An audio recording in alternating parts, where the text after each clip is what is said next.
get the fragrance? Yeah, a bit of lime, a bit of butter happening. Can we get a still of approval from Chef Michael Pierre? A bit of salt, yeah? Yes! A bit of salt, Chef. Well, thank you for that. We're very well, thank you. Pleasure to have you here. What an honor.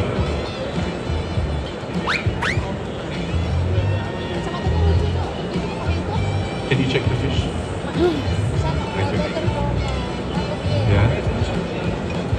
Peruvian food is a fusion, the Nikkei fusion. Yeah.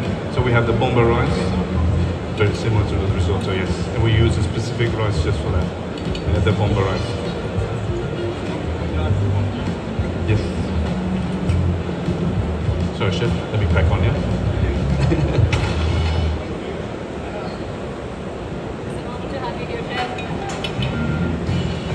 So now we're going to finish with the corn, and generally we make a nice ring for the presentation. But we don't even need Right. I'm going to take about 35 minutes of your time. I hope I don't bore you senseless. I'll try. Right. Let me turn this on. So, who likes risotto? Who makes a good risotto? You're very funny. I thought to myself, when you do a masterclass, it's got to make sense for the viewer, the audience. It's very easy to do something which is very highbrow and confuses people, and it's like the TV, you turn it off. I think the reality is what you've got to do is cook something which they feel that they can cook at home, even if they're not a cook. Now, I need someone to tell me how to use these. Where's my friend? There you are. Now, you know how to use these, don't you? Can we turn that one on the pipe? Should we just go like that? Someone ate my, here you go.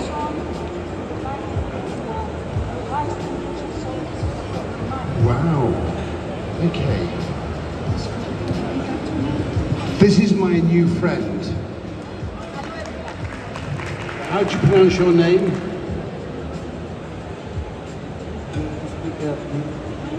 Yes. Yes. My name is Iman. I'm working as a commercial manager on RMI Kitchen Solution, and I'm the lucky woman with the chef Marco today to offer this amazing dinner. This young lady pulled the short straw, so she ended up with me. So she spent the afternoon working out how to use these stoves. Okay, we're going to make a saffron risotto. Wow. So simple. Now, putting that on there.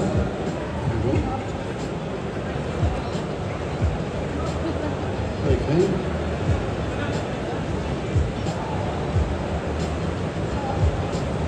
The program 9 is the highest one. Okay. What does E1 However, you mean? don't have any pan on top, it gives you error unless you put the pan. What does that mean?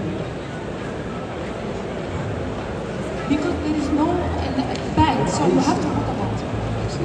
So now, you can adapt it.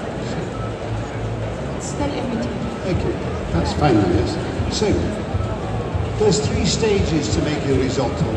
The first stage is cooking the onions. Most people cook their onions too rapidly. So the secret is to cook them very slowly. So what we're going to do is take some olive oil. There we are, with olive oil. Chop some around the butter. There we are. There we are. And the onions, I don't chop the onions, I grate the onions. And the reason why I grate them is so by the time the risotto is cooked, the onions have all dissolved and disappeared. Who likes butter? A life without butter is not a life. Now, so therefore this is very powerful. So now very slowly, we cook our onions. I'd be like that. No, we'll do this one. There we are.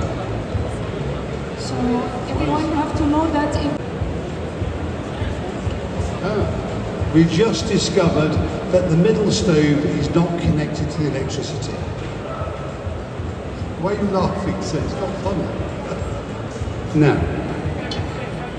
So therefore, where's my friend? Do you want to ask if we share a mic, if you take this mic? Very good. So, are you ready to answer to some questions? There we are.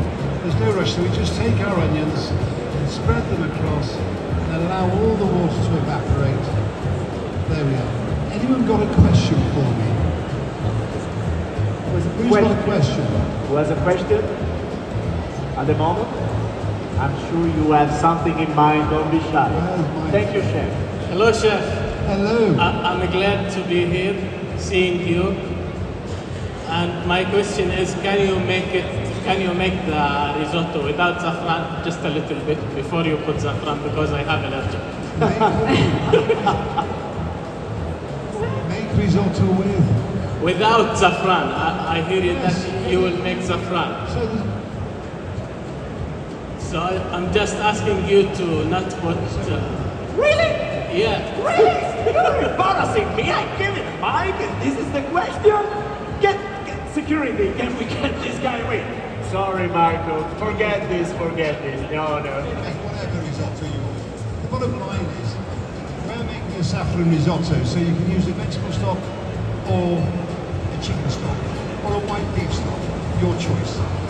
If, for example, I was making a risotto with porcini mushrooms, I get the dried porcini, I'd use my stock, either vegetarian or white chicken or white beef. Then I would infuse some dried porcini, wrap the pan in cling film and leave it to infuse like a cup of tea, pot of tea. And after about 20 minutes, pass it off. So what I'm doing now is I'm just removing the water content from the onions, because if you don't remove the water content, what happens is all of that acidity within the juice stays in the risotto. So it has to evaporate away. And what you'll see is at the end, when I give you some risotto, you will not detect any onions. Because within the time of cooking, likes lots of saffron. I love products, sir. Marco, I'm here with a lady. She traveled a lot. She's coming from far to ask you one question. Hi, Chef. How are you? Actually, I watched you years ago on TV. We always watched you on MasterChef. And actually, I came from Jordan to see you alive. And I just arrived from the airport immediately to here. I wanted to ask you about your signature dish. I'm trying to open up. I think it'd be easier to crack a safe. Sorry? I think it would be easier to crack a safe than get into the saffron. Do we have a knife, please? Can I take this one from you and have them open it for you? Do you have a knife? I've had many specialities over the years, but the truth is, I'm a classicist. So, I don't really invent dishes. What I do is I take a classical dish and I refine it, because I don't believe that you can reinvent the wheel. I think it's when you can take a classical dish and take it to the extreme of deliciousness, which I think is the important bit in life. I think to sort of think that you can create and make a sort of fantasy really, is you see these weird and wonderful combinations like salmon with saffron. But the truth is, I would prefer to eat a scallop of salmon with a sorrel sauce like they do in the twagro. Something rather delicious and simple.